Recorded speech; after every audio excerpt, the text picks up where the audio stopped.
উপরে মাল ধরা পড়ে চলে গেছে জেলখানায়, এইদিকে তার বাড়িটা পড়ে আছে, দেখার কেউই নাই। ইয়ার জন্য আল্লাহর রহমত আসবে না গজব পড়বে। আপনার একার জন্য ওই 2 টাকার বড়ির কারণে পুরা ফ্যামিলিটা ধ্বংস, পুরা পরিবার ধ্বংস। এলাকার মধ্যে আপনার কোনো সম্মান নেই। আপনাকে যে দেখবে সেই থুতু মারবে, যে দেখবে আপনাকে সেই খারাপ বলবে। আপনি যদিও ভালো হয়ে গেছেন, 100 টাকার তসবিহ টিপতেছেন, কিন্তু তারপরে মানুষ আপনাকে আর বিশ্বাস করবে, কথা বলেন, আর কোনদিন বিশ্বাস করবে না। এই জন্য ভাই, বাবা বাদ দিতে হবে। বাবা যদি থাকে তাহলে তোমার জন্ম হয়েছে, সে তার ব্যবসা করো, তার ইবাদত করো, তার গোলামি করো। وقضى ربك ألا تعبدوا إلا إياه وبالوالدين إحسانا।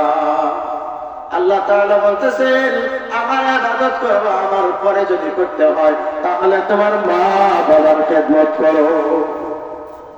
আল্লাহ ইচ্ছা করলে আল্লাহর পরে আল্লাহর প্যারে হাবিব নবী মুহাম্মদুর রাসূলুল্লাহ সাল্লাল্লাহু আলাইহি ওয়াসাল্লামের গোলামি করতে বলতেন, কথা বলেন। তাকে সেজদা করো, তার মানো, তার মাজারে গরু নিয়ে যাও, সৌদিতে হজ করার সময় যাওয়ার সময় তাকে কাছে নিয়ে যাবো, এই কথা আল্লাহ ইচ্ছা করলে করতে পারতেন না।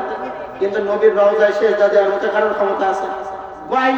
পাতা লাল করে ফেলতেন, ওখানে যা সেজদা দেয়, ওখানে গরু ছাগল নেওয়ার কোনো সিস্টেম আছে?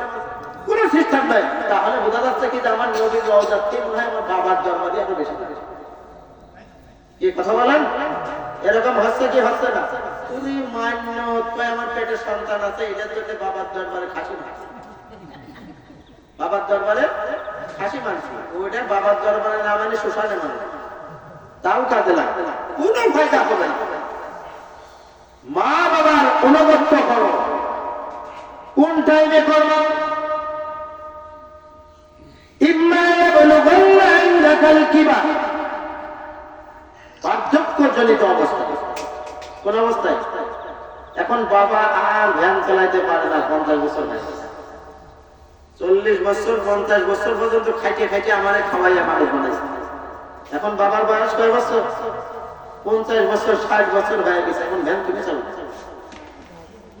ইম্মা ইয়াবলুগান্না ইনদাকাল কিবার আহাদুহুমা, যদি 2 জনই থাকে, 2 জনের অনুগত্য করো, গোলামি করো, 2 জনেরই খেদমত করো।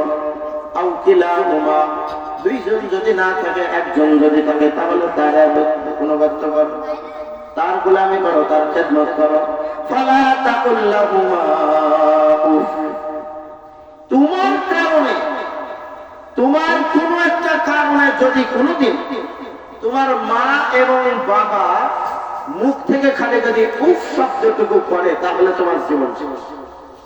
আর বেশি কিছু করা লাগবে না। উফ উফ বুঝাতে পারছি? এই এতটুকু আঘাত যদি